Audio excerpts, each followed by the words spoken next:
नमस्कार शेतकरी मित्रांनो, स्वागत आहे तुमच्या आपल्या कृषी प्रधान बाजारभाव YouTube मध्ये. बघा शेतकरी मित्रांनो, आज दिनांक 27 सप्टेंबर 2025 रोजी महाराष्ट्रातील विविध जिल्ह्यातील कांद्याचे ताजे बाजारभाव या व्हिडिओच्या माध्यमातून आपण बघणार आहोत. तत्पूर्वी चॅनलवर नवीन असेल व दररोजचे बाजारभाव अपडेट आपल्याला मोबाईलवर हवे असतील तर कृषी प्रधान बाजारभाव YouTube चॅनलला सबस्क्राइब करा आणि सोबतचा बेल आयकॉन दाबून ठेवा, जेणेकरून शेतकरी मित्रांनो तुमच्या फोनवर नोटिफिकेशन आणि व्हिडिओ आवडला व्हिडिओ लाईक करा आणि तुमच्या शेतकरी मित्रांना नक्की व्हिडिओ शेअर करा. तर कृषी उत्पन्न बाजार समिती पुणे यांनी कांद्याचे ताजे बाजारभाव जाहीर केलेले आहे. चला तर मग व्हिडिओला सुरुवात करूया. 27 सप्टेंबर 2025 मध्ये अकोलामध्ये 232 ची आवक, जास्ती दर मध्ये 1400 रुपये, सर्वसाधारण मध्ये 1100 रुपये जात आहे कांदा.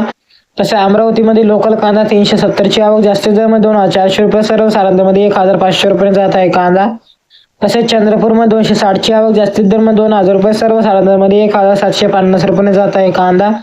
तसेच छत्रपती संभाजीनगर मध्ये 3520 ची आवक, जास्तीत दर मध्ये 1300 रुपये, सर्वसाधारण दर मध्ये 800 रुपये.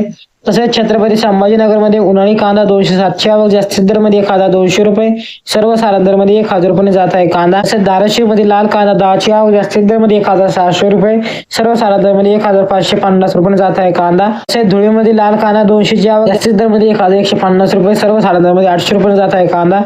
तसेच जळगाव मध्ये लाल कांदा 692 ची आवक, जास्तीत दर मध्ये 1025 रुपये, सर्वसाधारण दर मध्ये 687 रुपये जात आहे कांदा. तसेच जळगाव मध्ये उन्हाळी कांदा 15 ची आवक, जास्तीत दर मध्ये 1000 रुपये, सर्वसाधारण दर मध्ये 1000 रुपये जात आहे कांदा. तसेच कोल्हापूर मध्ये 4641 ची आवक, जास्तीत दर मध्ये 1600 रुपये, सर्वसाधारण दर मध्ये 800 रुपये जात आहे कांदा. हे होते 27 सप्टेंबर 2025 रोजीचे महाराष्ट्रातील विविध जिल्ह्यातील कांद्याचे ताजे बाजारभाव. तुमच्या शेतकरी मित्रांना नक्की शेअर करा. धन्यवाद. Thanks for watching.